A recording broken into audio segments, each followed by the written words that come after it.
Part 6. Susanti menghilang. Kemana? Dedi pulang lebih awal hari itu. Alasan di kantor, ada urusan keluarga. Padahal itu bohong. Tapi apa sih yang tidak ia bohongi akhir-akhir ini? Mobilnya melaju pelan. Wiper menyeka sisa hujan di kaca depan. Di radio, suara penyiar membacakan puisi tentang kehilangan. Dedi mematikan radio. Terlalu menyindir. Ia tak tahu kenapa masih datang. Mungkin karena rasa bersalah, mungkin karena masih cinta, atau keduanya. Ia sendiri bingung, sejak kapan hatinya jadi sekompleks ini. Dulu segalanya sederhana, pagi kerja, malam pulang, akhir pekan dengan Nila, rapi. Lalu Susanti datang, seperti badai yang tidak minta izin. Setibanya di rumah sakit itu, ia turun tanpa jaket. Hawa dingin sore hari menusuk tulang, tapi ia biarkan saja. Rasa bersalah jauh lebih dingin daripada udara. Langkahnya pelan menyusuri koridor bangsal rawat jiwa. Aroma desinfektan dan bunga plastik menyatu jadi bau yang aneh. Seorang suster mengangguk sopan, lalu menunduk lagi saat mengenali wajahnya. Seolah diam juga bisa menyimpan rahasia. Ia menemukannya di taman belakang. Susanti duduk di bangku kayu, menghadap ke langit yang mulai temaram. Tangan kanannya mengelus perutnya, pelan. Lalu ia bicara sendiri, entah kepada siapa. Kadang ketawa kecil, kadang menangis tanpa air mata. Kalau kamu suka dengan cerita ini, yuk subscribe dan like dulu. Jangan lupa aktifkan tombol notifikasinya juga. Terima kasih. Dedi merasa napasnya sesak. Apa yang telah ia lakukan pada gadis ini? San, bisiknya akhirnya. Susanti menoleh cepat. Matanya membelalak. Sejenak wajahnya tampak cerah. Seperti matahari sore yang menyelinap di balik awan hitam. "Om," ucapnya. Pelan, lalu berdiri dan memeluknya erat. Sangat erat, sampai Dedi merasa kesulitan bernapas. "Aku tahu Om bakal datang. Aku tahu. Ayo bawa aku pergi dari sini. Aku cinta Om." Dedi hanya bisa mengusap punggungnya. Tangannya gemetar. "San, Om minta maaf. Tapi Om gak bisa. Om sudah punya istri. Seharusnya hubungan ini, jangan kamu terlalu libatkan hati." Kalimat itu keluar seperti sembilu, lembut tapi menyayat. Susanti langsung melepaskan pelukan. Wajahnya berubah.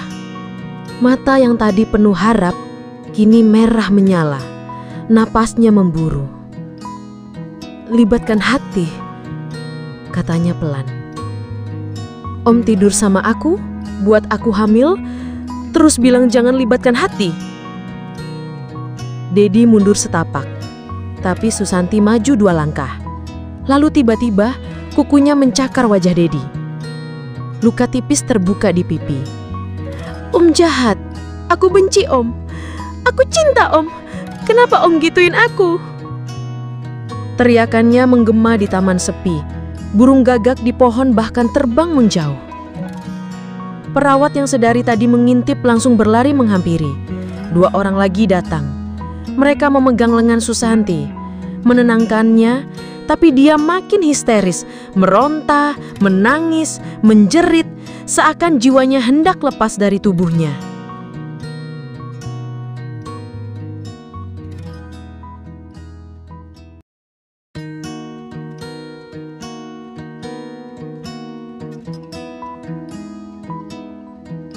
"Jangan pergi Om, jangan tinggalin aku.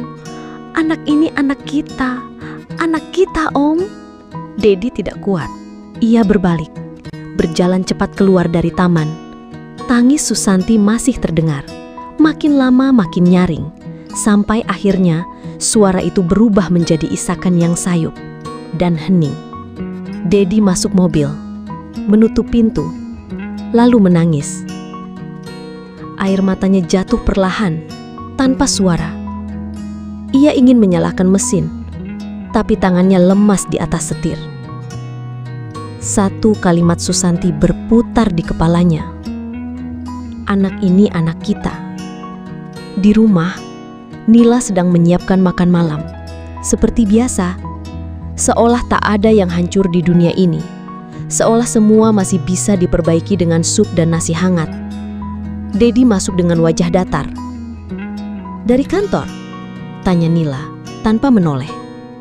"Iya," jawab Dedi. Malamnya, saat semua sudah tidur, Dedi membuka galeri ponsel. Masih ada fotonya dan Susanti di sana, yang belum dihapus. 3 hari kemudian, Dedi kembali ke rumah sakit. Tapi Susanti tak ada di taman, tak di bangsal, tak di ruang terapi. Perawat bilang, "Sudah dipindahkan, Pak." "Dipindahkan kemana?" "Maaf, tidak bisa kami sampaikan. Permintaan keluarga." Dedi panik. Ia menelepon Ibu Susanti, tidak aktif. Menelepon Ipan, nomornya tidak terdaftar. Ia datang ke rumah Susanti. Sudah kosong, digembok, jendela tertutup rapat. Tetangga bilang mereka pindah 2 hari lalu, tidak bilang kemana. Dedi berdiri lama di depan rumah itu. Di balik dedaunan pagar, ia melihat sesuatu. Selembar kertas plastik bening, tersembunyi di bawah batu. Ia ambil. Tulisan tangan. Huruf-huruf kecil, miring. Khas Susanti. Kalau kamu suka dengan cerita ini, yuk subscribe dan like dulu. Jangan lupa aktifkan tombol notifikasinya juga. Terima kasih.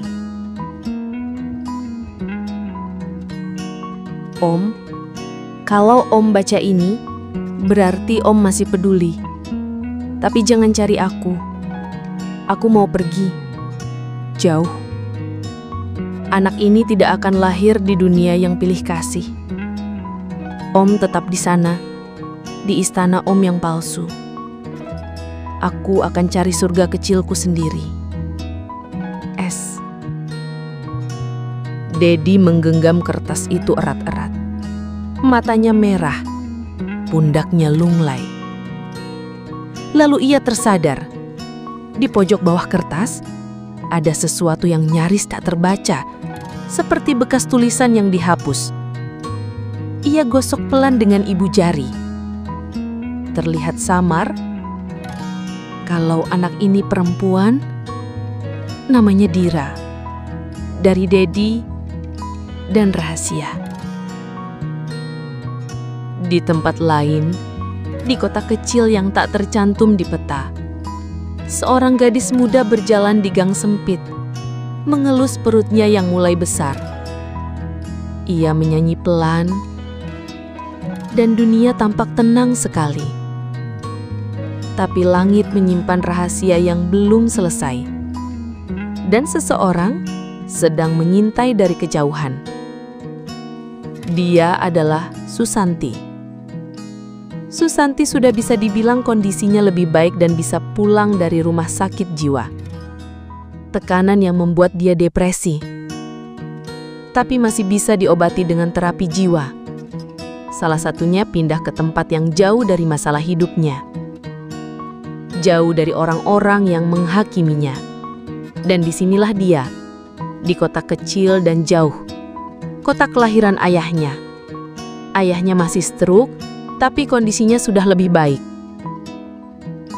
Sementara itu, di rumah Dedi. Dedi duduk di ruang tamu. Lampu remang. Jam dinding berdetak seperti hati yang menahan luka. Televisi menyala, tapi hanya jadi pengisi suara kosong. Ia tak benar-benar melihat layar. Matanya terpaku pada lantai. Pikirannya terjerat jauh ke tempat lain. Dari balik pintu kamar, suara Nila masih terdengar. Nada tinggi, patah, marah, tapi juga lelah. "Cukup, Mas. Aku sudah cukup kasih kamu maaf atas perbuatan kamu itu, atas perselingkuhanmu itu. Nila mengeja kata itu seperti ingin menusuk jantungnya. Dedi menunduk, menahan.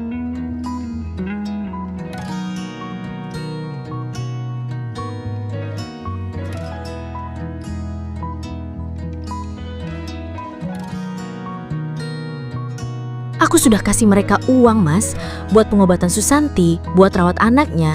Itu lebih dari cukup. Kamu jangan pernah cari dia lagi. Atau Nila terdiam sejenak, lalu suaranya meledak lagi. Atau kamu memang mau pisah sama aku? Dedi mengangkat kepala. Wajahnya tenang, tapi di dalam gelombang pecah-pecah menampar dada. Aku cuma mau tahu keadaannya, Nil. Itu aja. Aku merasa bersalah sama dia, sama anak itu. Tapi aku gak pernah benar-benar cinta dia. Aku cuma khilaf. Khilaf. Nila tertawa kecil, getir. Kalau kamu benar gak cinta, kenapa masih kepikiran? Ia tak bisa menjawab. Nila menghela nafas panjang, lalu masuk ke kamar. Pintu ditutup dengan bunyi klik kecil, tapi bunyi itu lebih nyaring dari petir di dada Dedi. Ia tetap di ruang tamu, sendiri. Hanya detak jam yang menemani. Kepalanya penuh. Susanti di taman. Susanti tertawa sambil menangis. Susanti memeluknya. Susanti mencakar wajahnya. Susanti yang bilang, "Aku cinta, Om." Susanti yang ia tinggalkan. Susanti yang entah di mana sekarang. Susanti yang membawa anaknya. Atau bukan? Benarkah itu anaknya? Pernahkah dia bertanya dengan jujur? Atau semua ini cuma rasa bersalah yang dibungkus rapi jadi drama moral? Ia menggusar wajahnya kasar. Itu anakku, anakku, aku yakin. Matanya terpejam, tapi hati tak bisa diam. Ia bergumam, nyaris tak terdengar. "Maafkan Om." Susanti. Tak ada yang menjawab, tapi angin malam seperti menyusup masuk, mengelus tengkuknya. Dingin. Di luar jendela, bulan bulat sempurna, seperti mata seseorang yang terus mengawasinya. Seperti pengingat bahwa segala hal yang disembunyikan tak pernah benar-benar hilang. Kalau Susanti sudah pergi jauh, kenapa ia merasa semakin dekat?